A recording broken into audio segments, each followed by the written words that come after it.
Assalamualaikum, everyone. Welcome to a special edition of our spiritual counseling meeting with Imam Muhsin.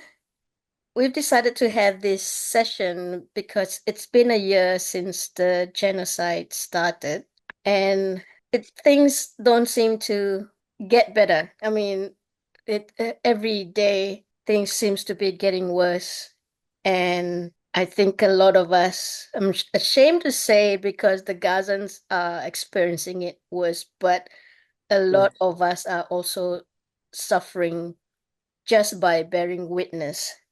So right. I was thinking the other day, we can't see this through human eyes because the mind is starting to say what we're seeing doesn't make sense. The brutality, the Right. humanity, the brain just can't comprehend what's happening. And, you're screaming on the inside and you're crying. So I feel that we're missing the point. And in all of Quranic instances, stories from the Quran, it's always not about life on earth, but spirituality. So I Mhm. feel like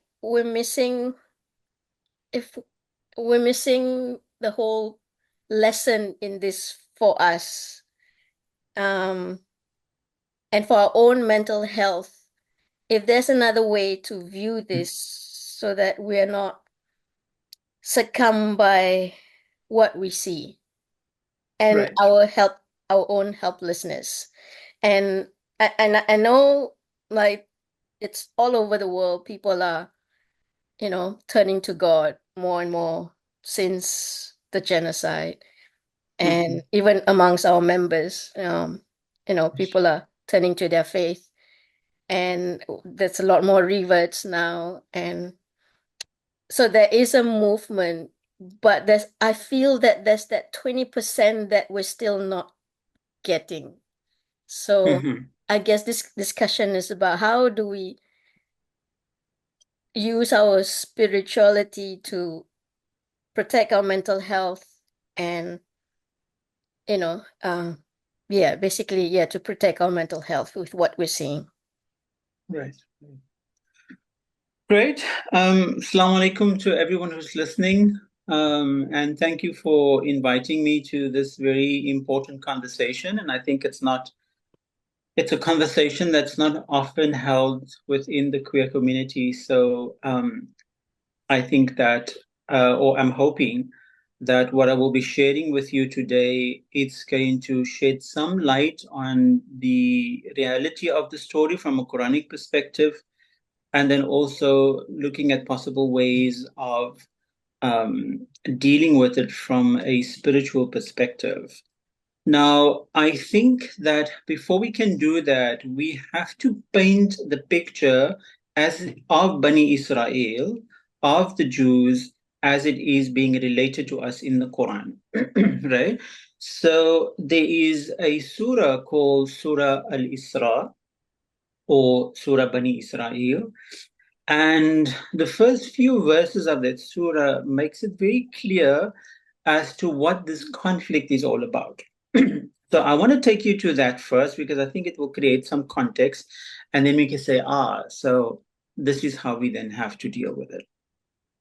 So the first verse says, وَآتَيْنَا مُوسَى الْكِتَابَ وَجَعَلْنَاهُ هُدًى لِبَنِي إِسْرَائِيلَ أَلَّا تَأْخُذُوا مِن دُونِي وَكِيلًا. Right? So Allah says, and so we vouchsafed the revelation unto Moses, and then we made it a source of guidance for the children of Israel, or Bani Israel, or the Jews of that time.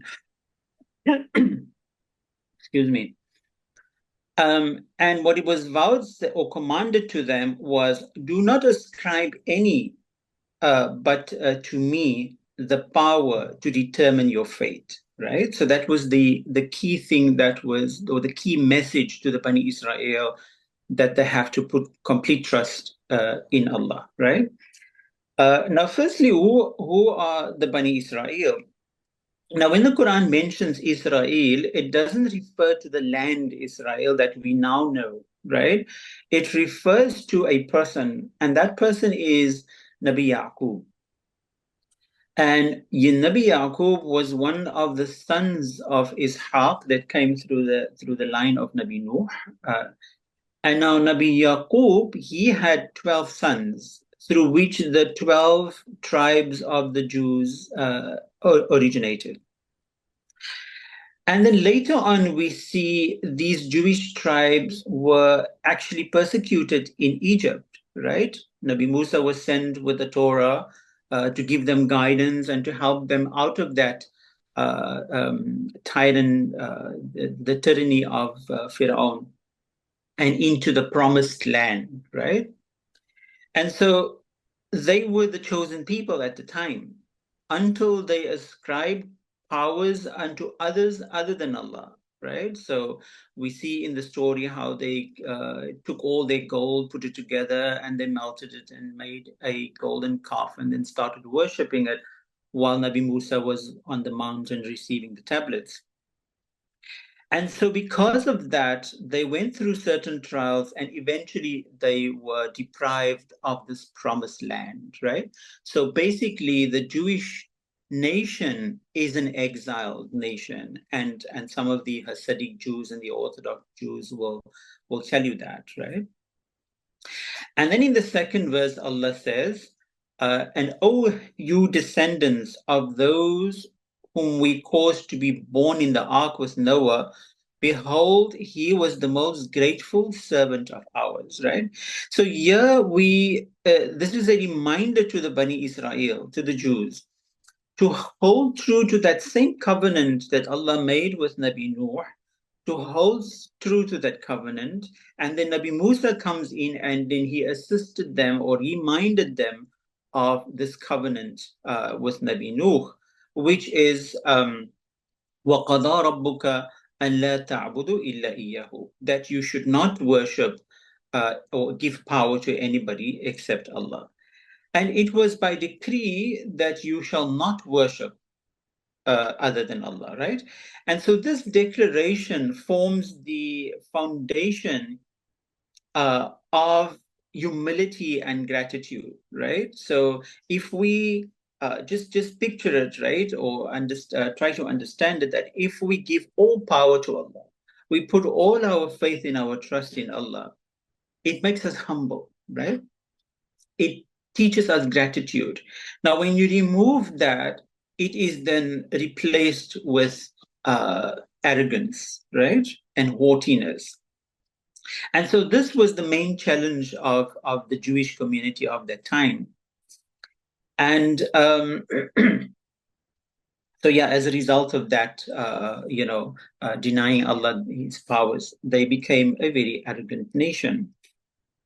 And in the second verse, the third verse says, and we have destined for the children of Israel in the book. Now, the book could refer to the Lawh the copy that is in the Lawh al-Mahfuz with Allah, or it could refer to the Torah itself, that Allah has reminded the children of Israel that twice indeed will they spread corruption on the earth. And they will indeed become grossly overbearing, right? So very clearly the Quran is telling us that on two occasions they will cause massive corruption and destruction. And in both those instances, it will be very overbearing for people, right? People will have not imagined that humanity can stoop down to that low level through creating injustices. But remember, it is this arrogant attitude that has brought them to make these injustices okay. But it's overbearing for the majority of humanity. And so, so here in this particular verse, we also have to be very careful about this word qadaina, right? Which it does not mean that Allah has already decided the fate of the Jews, right? What it means is that the fate of the Jews was predicted based on what is already in their hearts, based on the history of the ancestors of the Jews, right? And so the prediction was then that on two incidences, they will rise and they will have power, but they would be abusing that power. And then we also see that another big atrocity that happened was when Nabi Musa tried to bring them back to unity, they then went off and started to worship this calf, right? And so perhaps the if we look at right in the beginning, when the sons of Jacob wanted to kill Nabi Yusuf, right, because of jealousy, right?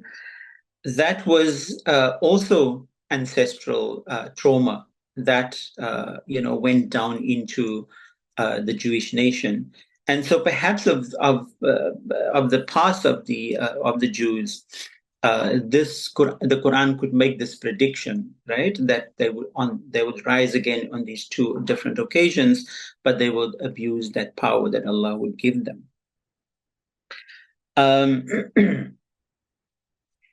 And so now we also have to bear in mind that when the Quran talks about the Jewish nation, the Quran also talks about the God-fearing Jews, right?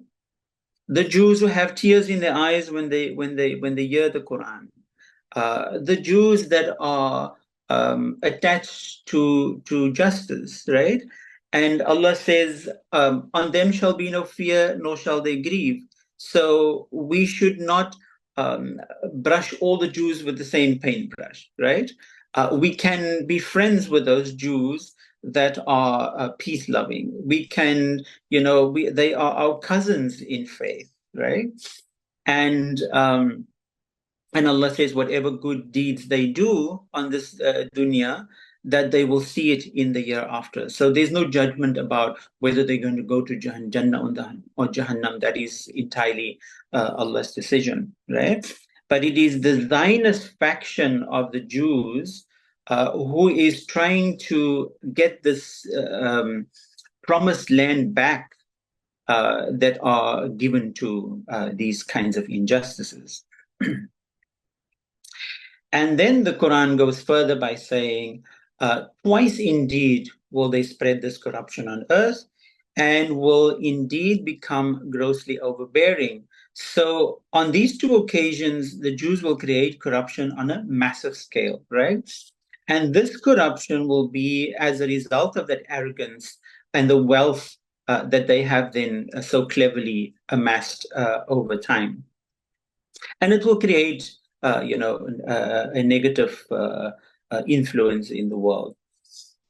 So these words, لَتَأْتُونَ عُلُوًّا كَبِيرًا, that we have to, dissect it a little bit because it has a couple of meanings. And all those meanings are correct. And the reason why Allah used these words specifically, because it gives us clues as to how the story is unfolding in Israel currently. And so the first meaning of that phrase is that they will exalt themselves to great self exaltation, right? So there will be certain claims that the Jews will make, that they have God-given rights. They have the right to the land. So because of those claims, the injustices that they are perpetrating against humanity is almost justified, right? They will elevate their own status in the land, right?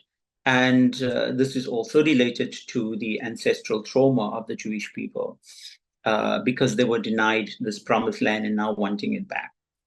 The second interpretation is that they will become tyrants and they will become extremely arrogant, right? Again, related to their ancestral trauma. The third meaning is that they will commit great transgressions, right? In other words, people will be astonished by the kind of aggressions that they will make that is beyond the ordinary. And then the fourth meaning is also that these transgressions will be so grossly overbearing that people will not be able to know how to deal with this level of transgression. And I think that is what you have been mentioning now. And I mean, I've been in other spaces talking about this, and it does become quite overbearing for people, because there's a sense of hopelessness. Like, what can we do? We can't just be watching these injustices and not do anything about it. Then the ayat goes further and it says, hence, when the prediction of the first of those two periods of iniquity comes true, we then send against you some of our servants who possesses great prowess in war, and they would enter the innermost parts of your homes to seek you out, meaning that they will uproot, they will go to the extent of going into your innermost dwellings to uproot this corruption that you're creating in the earth. And then Allah says, and so the first prediction was fulfilled. Now we have to understand this clearly, because when we're talking about the last prediction, history would then repeat itself in the same way, right? So the power was then taken away from the Jews during the Babylonian captivity or the Babylonian exile. Jews were then, in their large numbers, they were expelled or exiled from Judea, or the kingdom of Judea. And this was done under the king Nebuchadnezzar in 597 BC. And so Jews had left, that area of Judea in their masses, right? And some of them settled in Mesopotamia, that is now, Iraq and Iran. That's the section. And then later we see that the Temple of Solomon was then destroyed about 10 years later. And there was further deportation of the Jews. So the armies would then go into the innermost parts of their dwellings to kind of smoke them out and to have them exiled, right? So that was a very painful history for the Jews. And now you can just imagine wanting this promised land back. What a big thing that is for the Jewish community. And so part of the ancestral trauma of the Jews is also this exile, of that nation. And so Allah says, when that happened, the first prediction was completed, right? And then it goes further saying, and after a time we allowed you to prevail against them once again, and aided you with wealth and offspring, and made you more numerous than ever. Now the Quran is talking to the Muslims now, right? The believers of the time. And Allah says to them, so now you have toppled the Jews, you have uprooted the corruption and the injustices, and now we have given you as the Muslims the power, right? But what you do with that power is going to be the ultimate test of the fate of Muslims. And so here the Quran is telling the believers that you have now prevailed over the Jews, you have defeated them. Allah then provides you with wealth as a reward and with offspring. So this is a big ummah. It is the fastest growing religion in the world. And the Arabs, who are somehow the custodians of this faith, have been given numerous wealth and land and resources, right? But as a test, right? They either can appreciate it, right? Or they can use it as to their own destruction. So what we now currently see in the world is when we move away from our covenant with Allah, right? When we move away from our testimony that, Allah is one, all the power belongs to Allah, we give complete trust to Allah. If we move away from that, then, and we attach ourselves to the importance of these resources that Allah has given us, then the challenge comes. And so the Jews then used that opportunity to kind of infiltrate Muslim spaces, create businesses with them, and eventually became powerful again in this sense economically. And then the ayah goes further and it says, and we said, if you persevere in doing good, you will but be doing good for yourselves, talking to the Muslims now. And if you do evil, it will be done to yourself, right? So the moment we started slipping into, this comfortable, this thing about our wealth and our resources, that is where it turns against us, right? And so this is the warning for the Muslim community of today, who are now in power, right?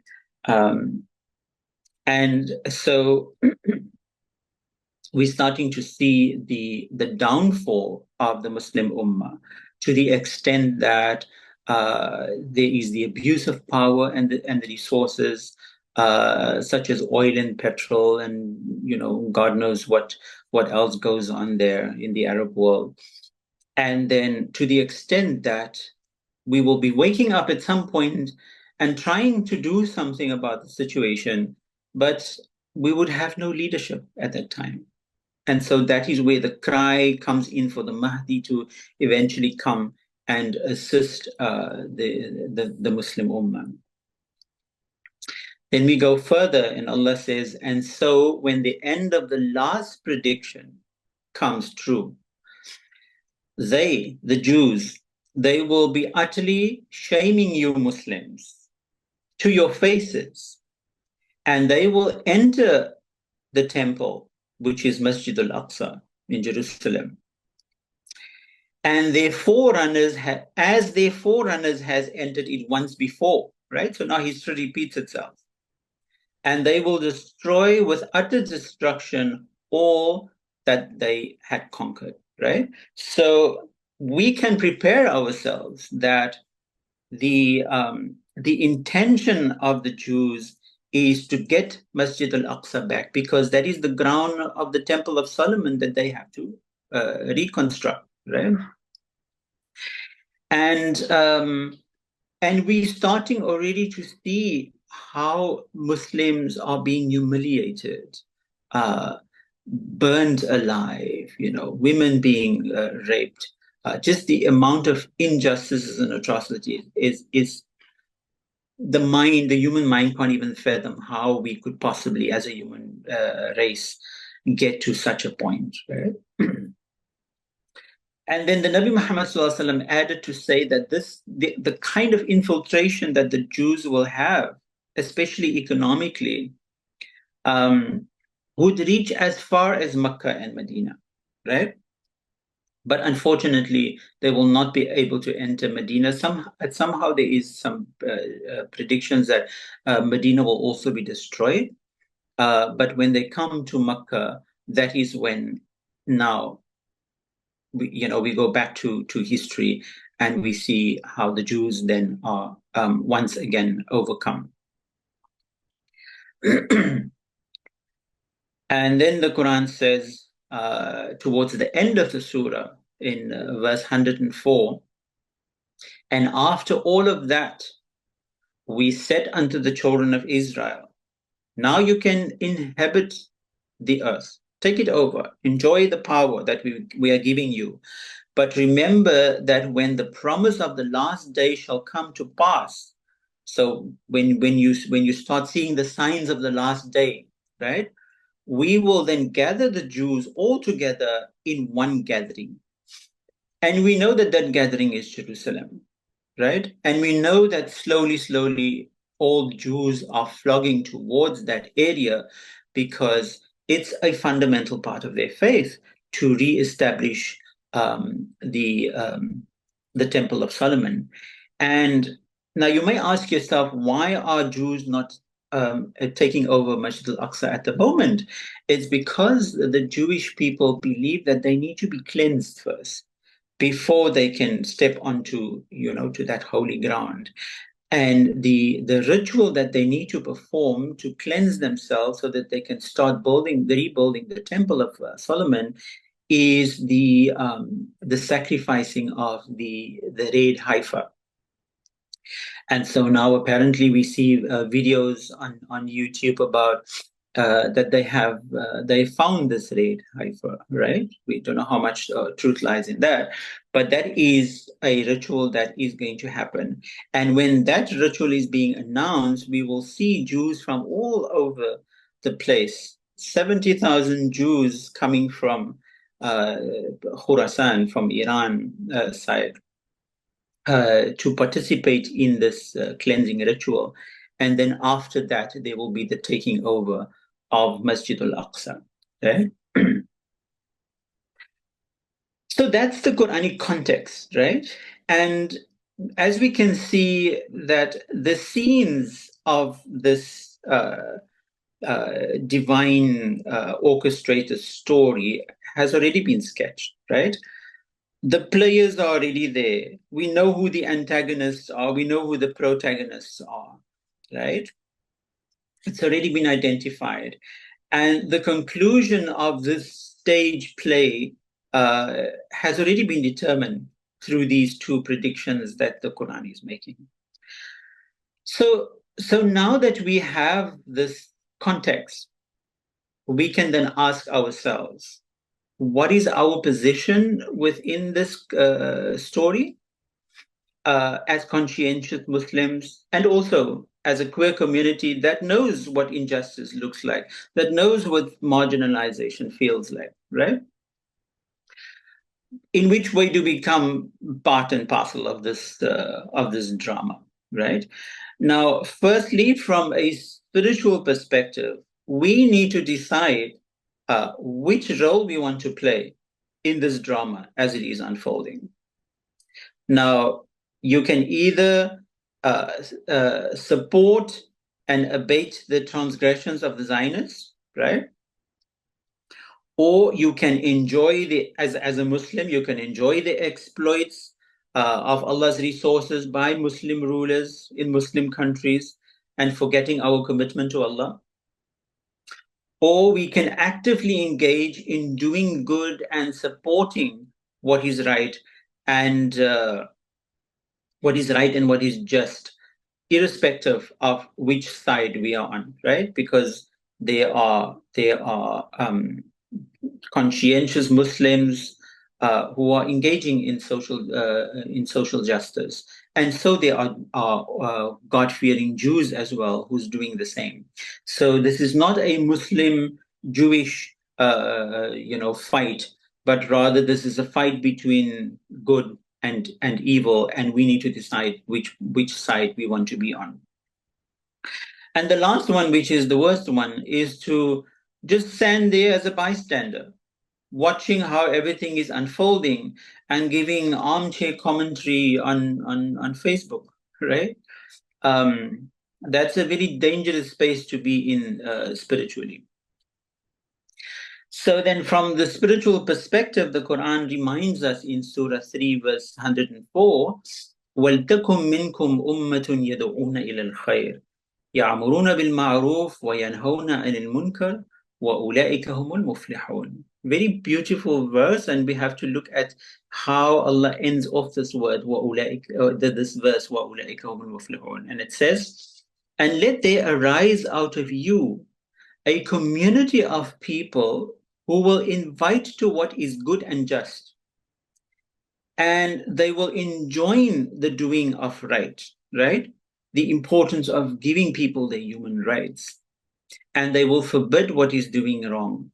They are the ones who will attain to a happy state, right? Now, so here the Quran is actually giving us a proactive methodology for our mental health, is that if we want to remain in the state of contentment, right, and accepting that this is how Allah has created things and predicted things, then it can help us to remain within that happy state, right, within that contented state. So what we then need to do first is we need to accept the things that Allah has already destined that will happen, and change the things which we can in our capacity change, right? Like the Nabi Muhammad says, مَنْ رَعَى مِنْكُمُ الْمُنْكَرَ فَلْيُغَيِّرُ بِيَدِهِ فإن لم يستطع فباللسان وإن لم يستطع فبقلبي وذلك أضعف الإيمان. That when you see an injustice, you have to first be proactive. You have to change it with your hands. And if you cannot do that, then at least you speak out against it. So here we can use the social media to speak out against this injustice, to support whatever initiatives are there in social media, to support the protests and so on. Or we can write about it, right? But we cannot sit on the fence, right? And then the last part is where the Nabi Sallallahu Alaihi Wasallam said, or keep it in your heart, detest it in your heart that I'm not part of this injustice and I don't like it and I will never support it. وَذَلِكَ أَضْعَفُ الْإِيمَانِ. But that is the weakest form of Iman. So we find ourselves, the more proactive we become, we may think that, oh, if I'm going to get involved more, I'm going to be emotionally drained and whatever. But in fact, that is what keeps us in a happy state. Because just sitting there and not being able to do, or not doing something about it, it's going to eat you up mentally, right? But at least doing something about it, you feel purposeful, right? You feel that at least I have done something towards it, and it will help, mentally to maintain a peace of mind. And then from an emotional perspective, the Quran tells us, towards the end of Surah At-Talaq, verse 62, in a very general statement, although it talks about talaq, but that is a general statement where Allah says, "Man kana yu'minu billahi wal yawmil akhir, wa man yattaqillah yaj'al lahu makhraja." That Allah says, if you do two things, I'll take you out of your misery. I'll take you out of your situation. One is that you have to believe in me. I will challenge you. I will, emotionally disturb you with images and whatever, but don't give up believing in me, right? And also believe in the last day. And whoever remain conscious of me, I will make a way out for them out of their current situation, right? Now, believing in Allah means that we have to surrender our fears to Allah. And we can only do that through trusting Allah, tawakkal Allah, right? We say, this is Allah's terrain. Allah has full knowledge about why things are happening the way they do. And we cannot, try to change that or intervene in that sense. But we have to surrender and we have to accept, right? And if we do that, Allah will support us through our sorrows, about the situation. And then why is it important to believe in the last day? It means that we believe that there will be an end to the situation, and that the end of the situation will be a positive one, right? Now, the end of this divinely orchestrated drama unfolding in front of our eyes, no matter how horrid it may look sometimes, it will be a positive ending, right? Divine justice is inevitable, right? If it doesn't happen in this plane, it will happen in the next, right? That every perpetrator of injustice, they will get what they deserve, right? Whether it happens in this dimension or in the next. They will be held accountable for their actions in this world and in the next. And those who have been bearing the brunt of the injustice, all those who we see that are dying as martyrs and that are facing the injustice firsthand, they will be duly compensated. And we just have to trust in that, right? That is what means believing in the last day. And then Allah says, remain conscious of me, right? So don't lose consciousness, don't lose your faith just because you're seeing all of these things unfolding in front of you. So remaining conscious of Allah means that we remain aware of Allah's divine plan, right? And that Allah has power over that. Remain aware of the repercussions of our own decisions. Am I going to be proactive? Am I going to sit on the fence, right? And just give armchair, comments? So Allah is aware of our actions and our inactions. And so we should also be aware of the moments where we are being called to action and we're not taking that action, and why, right? And that whatever actions we take, we should also understand that it will bear consequences, right? So whether you take action or don't take any action, or you're sitting on the fence, all of that will bear consequences. So coming to the end, my advice would be that we be very conscious of what we allow our eyes to see on social media, what we allow our ears to hear, and what we allow ourselves to believe about what is currently unfolding, right? And in this regard, the Quran says, وَلَا تَقْفُ مَا لَيْسَ لَكَ بِهِ عِلْمٍ إِنَّ السَّمْعَ وَالْبَصَرَ وَالْفُؤَادَ كُلُّ أُولَئِكَ كَانَ عَنْهُ مَسْئُولًا. That never concern yourself with anything over which you have no knowledge, right? So we are here being called in this particular situation to study the situation, right? To look at it from different perspectives, and not to just believe what we see in the media, right?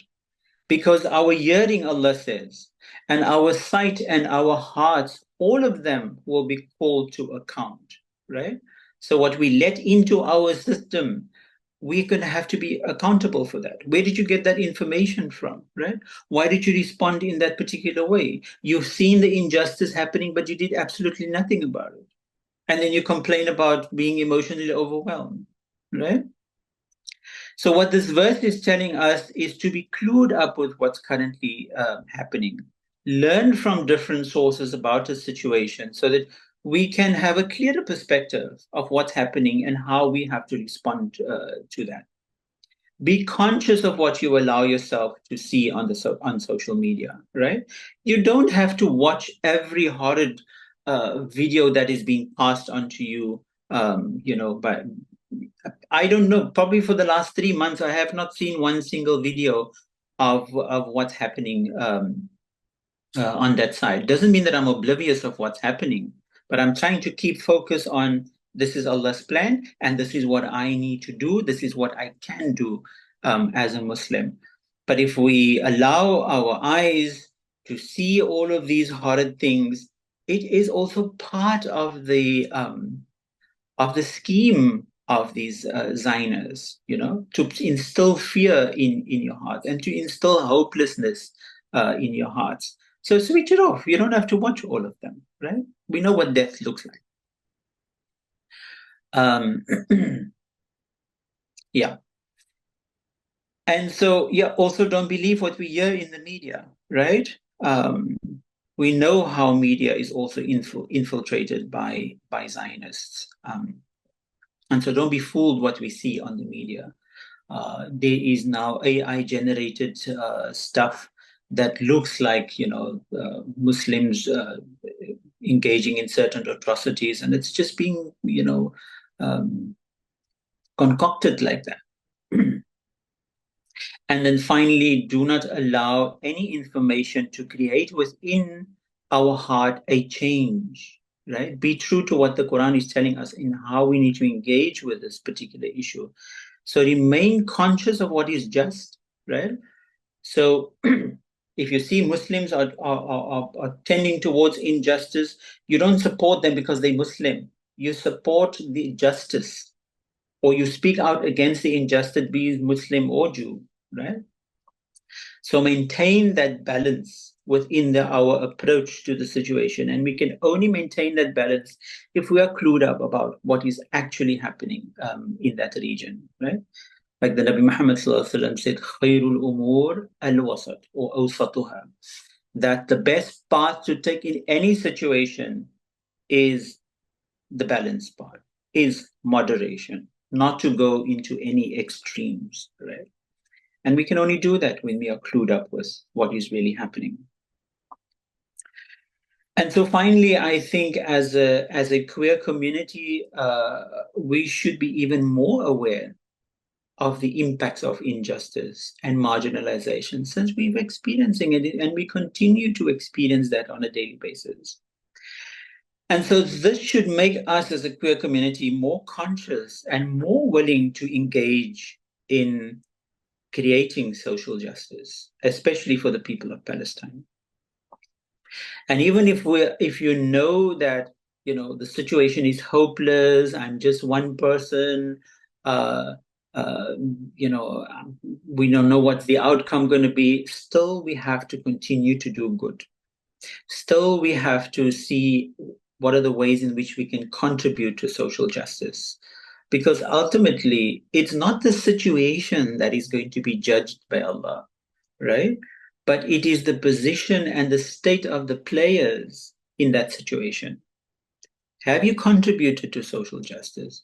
Have you maintained faith while you were being tested? Have you maintained uncompromising values through all of this drama? That is what is ultimately going to be tested or being tested. So the story we will leave behind, but the individual in the story is who needs to continue to exist in this plane and in the next. And so how we relate to the story will determine what the next phase of our soul's experience will look like. So what kind of practices do we inculcate to help us to cope emotionally and spiritually with the current events? I think the Quran is packed full of those things, and so I would suggest that we return to the Quran and read all those du'as. Those 40 Rabbanas that's in the Quran.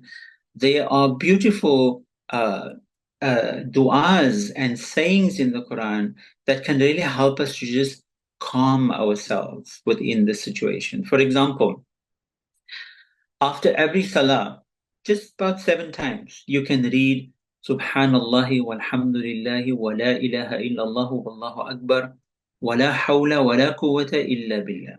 Right? Glory, praise, and thanks is all due to Allah. There is no God but Allah. Right? The power and everything belongs to Allah. Right? Allah is the greatest, and there is no power and no might except with Allah. Right? So repeating that as a mantra over and over, it helps us to calm and it helps us to relinquish this need for control that we sometimes have. Also, when we see death and destruction and it disturbs us, is to remind ourselves of this verse, Inna lillahi wa inna ilayhi raji'un, that life and death is in the hands of Allah. The only guarantee about life that we have is that we will one day die, right? And so from Allah we come, and unto Allah we will have to return, right? How we return to Allah, which state the soul returns into Allah, that is what is important. And so by also saying this as a mantra, not just when you hear about death, you say Inna lillahi wa inna ilayhi raji'un. You can remind yourself constantly, even when you see something horrid on TV, to say Inna lillahi wa inna ilayhi raji'un. Inshallah, one day justice will prevail when we return back to Allah, and we will be compensated for any injustice, be it as small as an atom. We will be compensated for that. And the good that we do towards social justice, even if we think that it doesn't have any effect, we will see that reward with Allah when we return. So I hope that was helpful. I hope it wasn't too much information.